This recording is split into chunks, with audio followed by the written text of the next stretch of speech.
For today's video, samahan niyo po ako mamasyal sa Juneau, Alaska. Ito po talaga ang pinananabikang puerto ng mga crew members na katulad ko. Dahil dito sa Juneau, once na makalabas ka na ng gangway at makalapat na ang iyong mga paa sa lupa, para kang kalapating binigyan na ng laya. Malaya mong magagawa ang mga gusto mong gawin.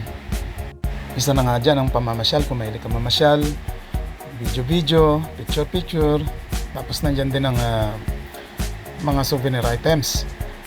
At syempre, hindi mawawala ang mga masasarap na pagkain Pilipino.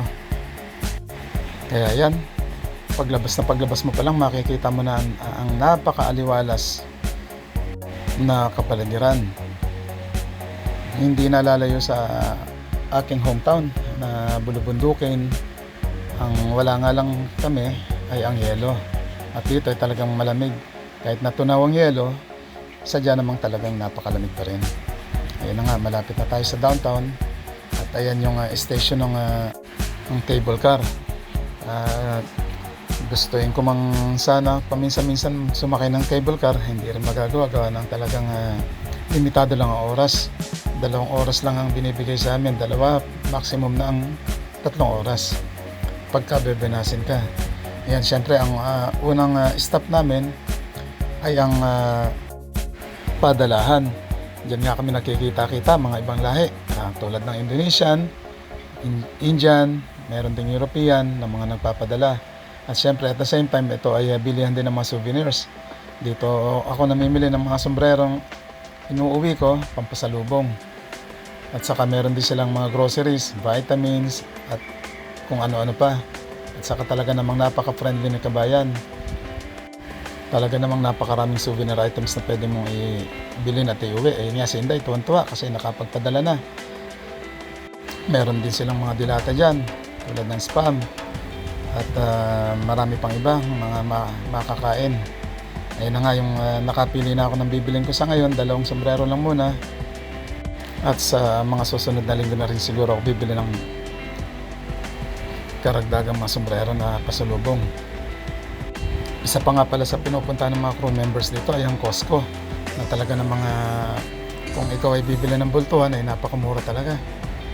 Ang masarap nga lang dito sa tindahan ni Kabayan, kahit na anong bili mo dyan, pag Pilipino ka, natatawaran mo. Kung minsan nga halos ipamigay niya na lang. Meron din silang mga alahas dito kung mahilig ka sa alahas. Pero ako, pas ako dyan.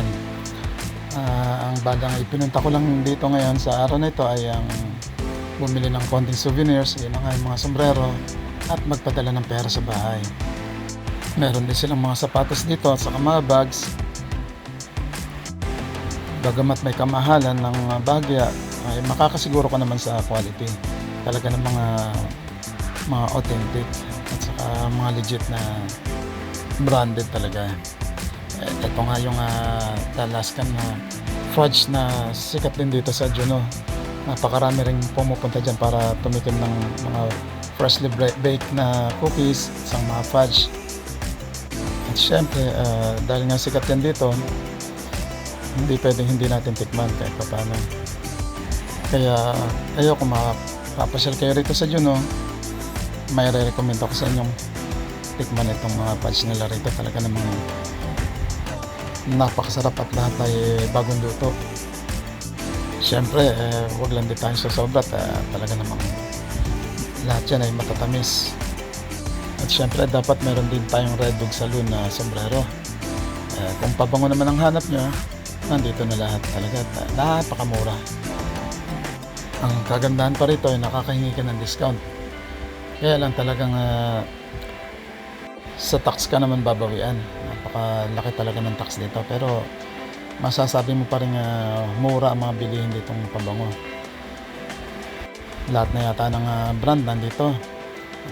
Pabango pambata, pangmatanda, babae, panlalaki, lahat yan nandito.